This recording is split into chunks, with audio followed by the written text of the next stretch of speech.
na kami ng Abu Dhabi. Yan yung view sa bangka. Ito yung bangka. And ito yung mga kasama ko sa bangka. Yan. Ganda yung panahon. Hopefully hindi maano. Nandun yung isang bangka. Yung kasama namin. So, bali dalawang bangka kami. Madilim. Madilim. Pa yung mga punto ko ang dami. Ganda.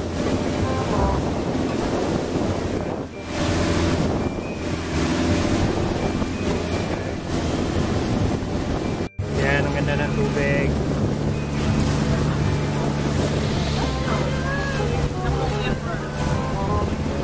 Ito yung hapon.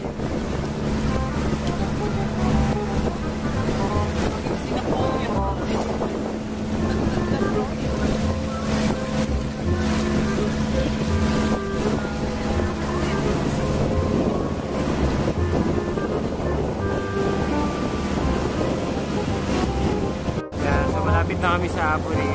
Yan yung isla. Yung lighthouse. Ganda.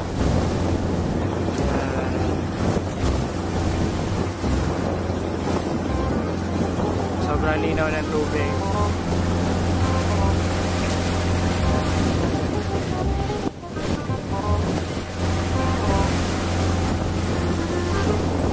Si Maki, pupos.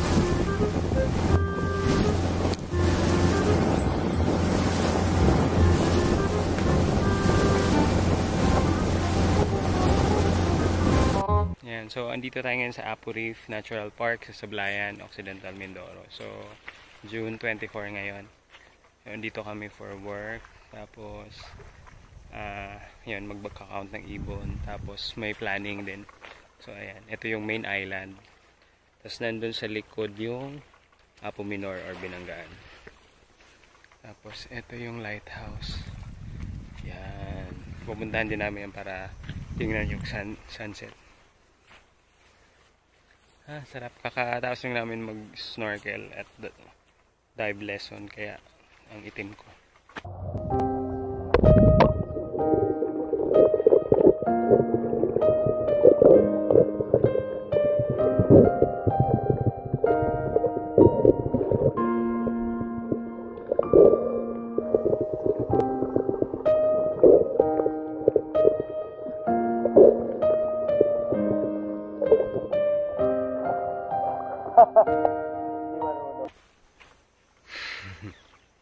Ayan yung paikot ng isla. Yan si JJ, katampi sa sarap. Yan yung lighthouse. So yung umakyat yung mga kasama ko, mga 50 steps. Taas yun si Ellie.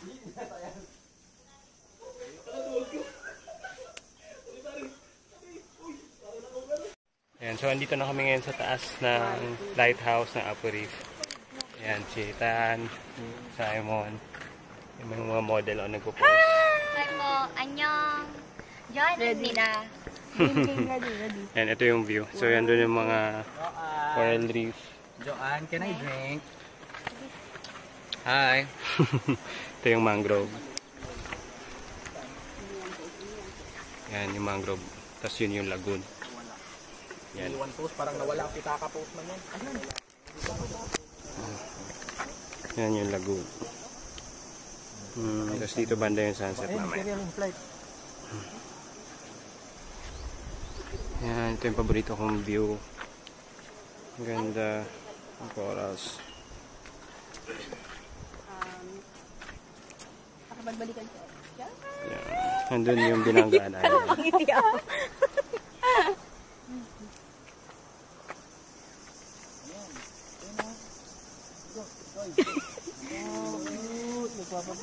Yun, yung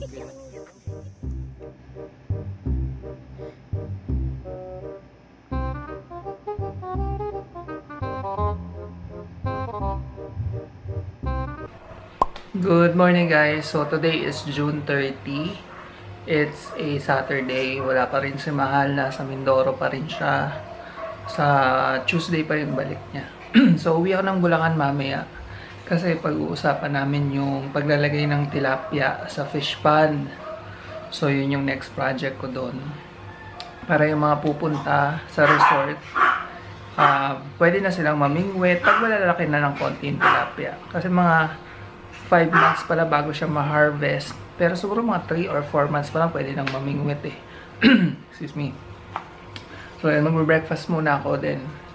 Uwi na rin akong Bulacan. Tapos isasama ko yung isang aso, si Bruce. Kasi ang dami kong dogs dito sa labas. Eh, dumadami na yung events ko. Actually, this week, 2 events yung tinanggihan ko. Kasi medyo malayo sa... yung isa sa Alabang. So, sabi ko kay Mahal, sayang kung nandun siya. Wait lang. Sabi ko kung nandun sana siya afternoon, pwede kong dumiretso dun. Kaso wala. So, feeling ko sayang lang sa gas. Tapos yung pangalawang event is sa Sukat. So, ang layo din, di ba? Puro south. So, anyway. Siguro pag nandito siya, pwede yun. Para tipid sa gas. Makakapunta ang event, tapos diretso na dun sa Alabang, di ba? Anyway, breakfast muna ako. For breakfast, I'm having pancit canton. Ayan, nilagyan ko ng itlog on top. Kasi yung pancit canton niya na nabibili sa kanto, yung gano'n, sa 10, yan, pero ito 15, mas marami pag 15. Masarap siya, kaya lang wala siyang sahog, so nilalagyan ko siya ng itlog. Tsaka nung college kasi ako, pag nagjo-duty kami sa hospital, kasi nursing nga ako, diba? Meron kaming kinakainan sa tapat ng hospital, sa Bulacan ata din yun. Nagluluto sila ng instant pancit canton, tapos pwede mong palagyan ng itlog. So, nasarapan ako, kaya parang naging nakaugulayan ko na siya hanggang ngayon pag may pancit canton. Gusto ko may egg. So, yun, kain muna ako, then uwi na rin ako. Hey guys, so nandito na ako sa NLEX. Grabe ang traffic from Cainta hanggang dito sa Shell, yung sa NLEX. 2.5 hour. 11 ako umalis, 1:30 na, ngayon pa lang ako magla-lunch. And yan, kasama ko si Bruce. Nasa carrier siya kasi medyo malikot to eh. Pero pagdating sa Bulacan, papakawalan ko naman siya. Pero binilihan ko rin siyang kulungan na yan. Mahirap naman kasi silang pakawalan lang all the time kasi malawak doon. Nangahabol sila ng mga sasakyan sa daanan. So, delikado. So, kakain muna ako. Bumili ko ng shawarma. Again. Chicken shawarma. And siopaw, bola-bola. Dami, no? Teka lang. Sa Henlin, siopaw, bola-bola. Yan. And buko juice. Kasi binabawalan ako ni Mahal mag soft drink, so buko juice. So, kakain muna ako.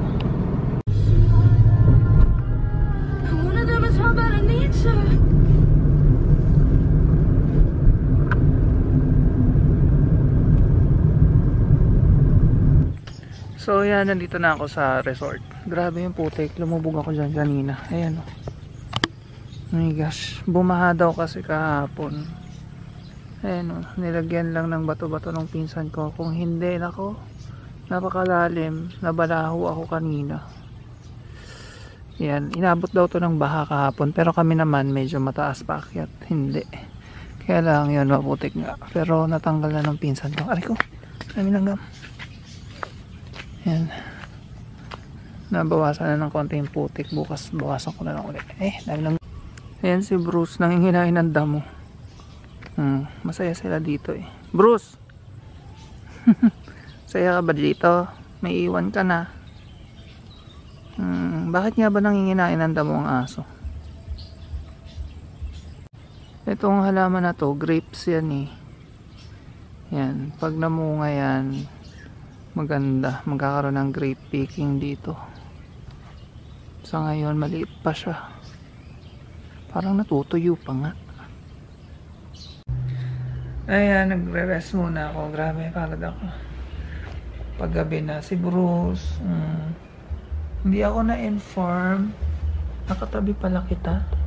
Hindi ka pa naliligo. Ang bantat-bantat na. Hindi ko siya napaliguan. Dapat pala pinaliguan kita. Ang putik ng paa mo, Bruce. Teka lang. Linisa ko lang yung paa niya.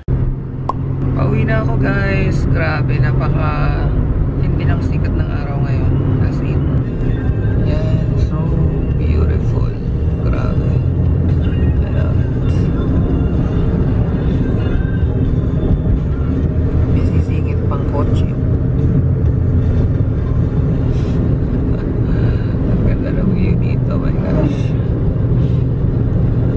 bypass to ng San Rafael.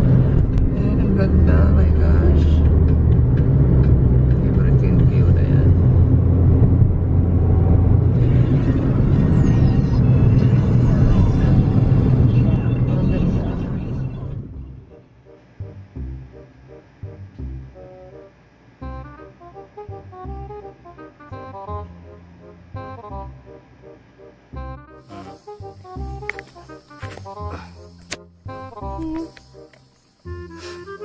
Lumapit.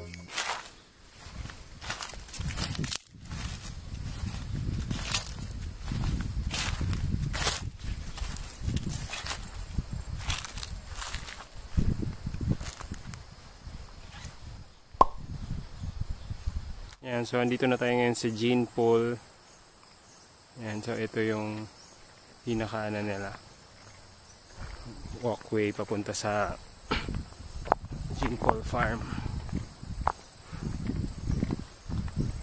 Yan, nandun yung training center, tapos ito yung kubo ng tinutuluyan.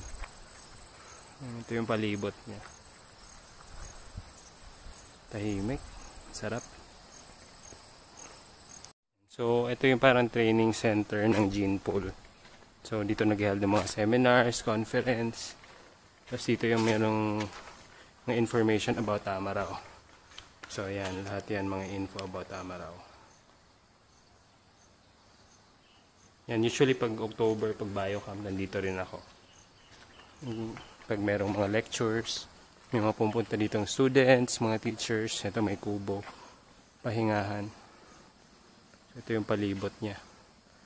May pwede dito mag-camping. Yan dyan, nagka-camping dyan. Yan, tapos maraming puno sa paligid. Although, mga exotic yung karamihan. So, pupunta tayo ngayon dun sa may ni Kali. Yung Tamaraw na captive. Makikita nyo siya.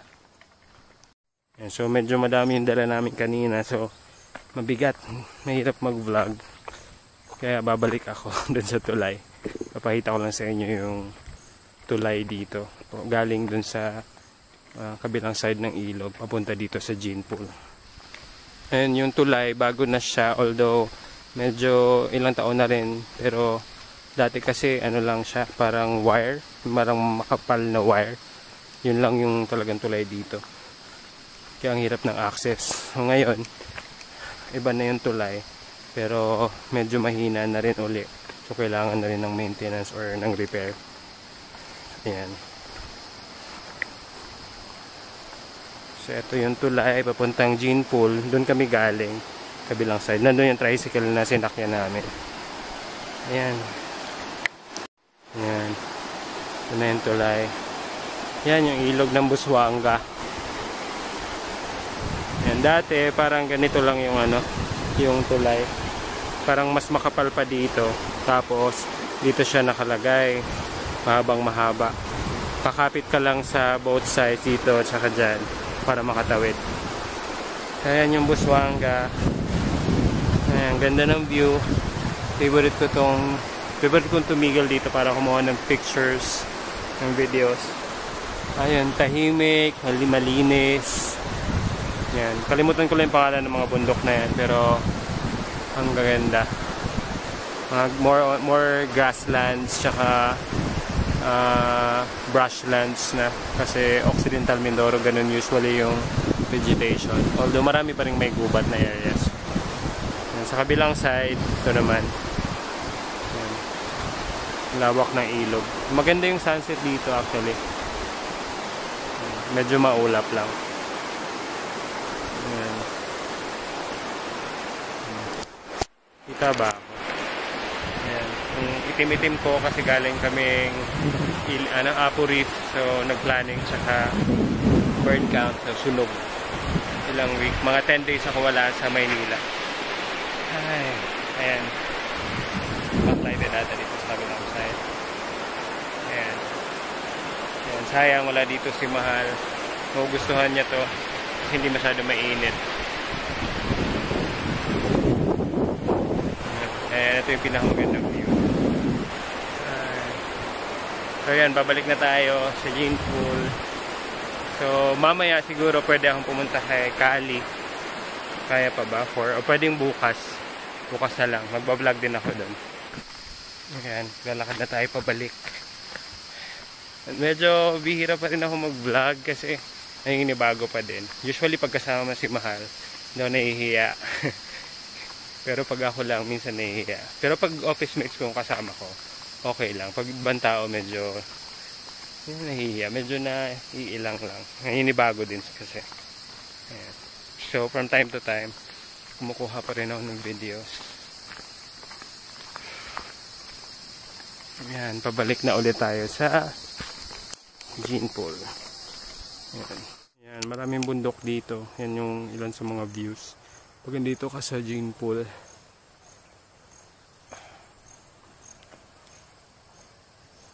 ayan, paborito ko talaga yung silhouette ng canopies.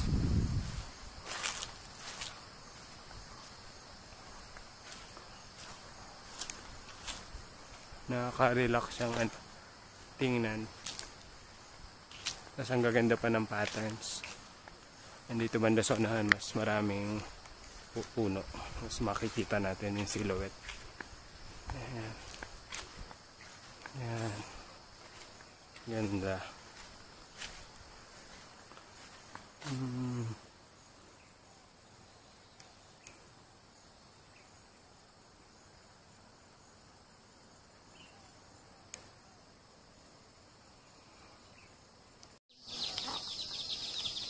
Makain siya ng skyflakes. Long-tailed macaque. Ano ba ito? Lalaki.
Dito lang may signal.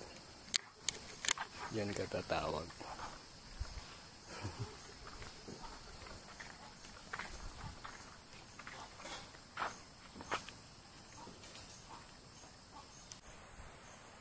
July na ngayon. July 1 na ata ngayon. Ayan. Init. Papahinga muna kami. Naginit kami ng tubig, so baka mag-coffee din, merienda. Then magpapahinga na maaga para malakas bukas. So yun lang siguro muna for today. Bye.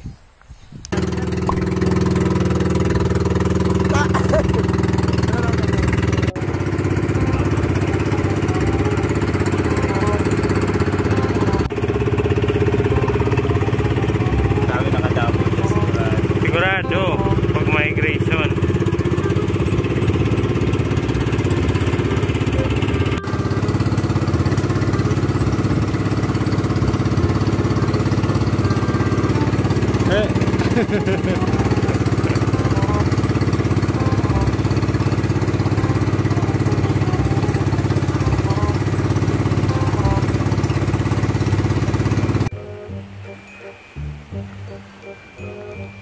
Sarap maligo.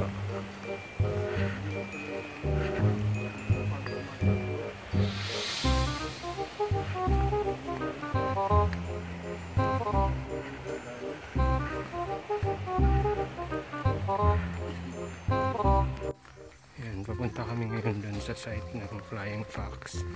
Ito yung trail. Ayan yung palibot.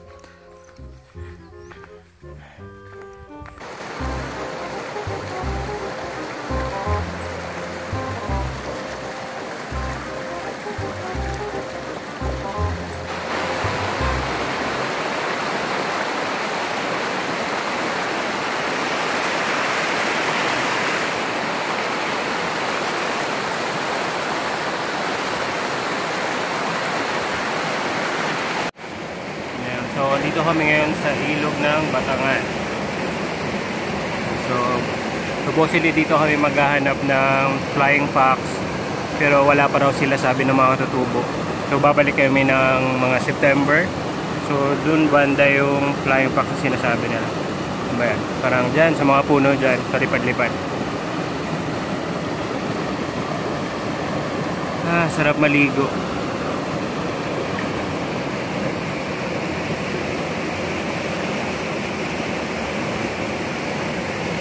Nagpapahinga lang kami, then babalik na rin kami ulit sa gene pool.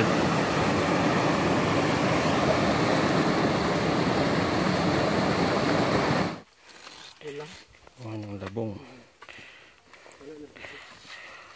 Ba't sa Japan ano? Ang kawayan. Wala. Oo. Ibang species din natin. Species yun. May sariling ganyan, no? Oo. Hindi ganyan na kumpulan na lang. Yun ang magandang gawin dito. Yun ang ginapang ano nila. Ginapang Yung arnis yan nun. Yun sa mga Chinese nila. Yung makukunat. Alam ko, balong. Kuha ebidensya, kuha mukha mo. Ayan, kita na namin yung daan. Saan yung gene pool? Andun yung pupuntahan namin. Sa baba dito.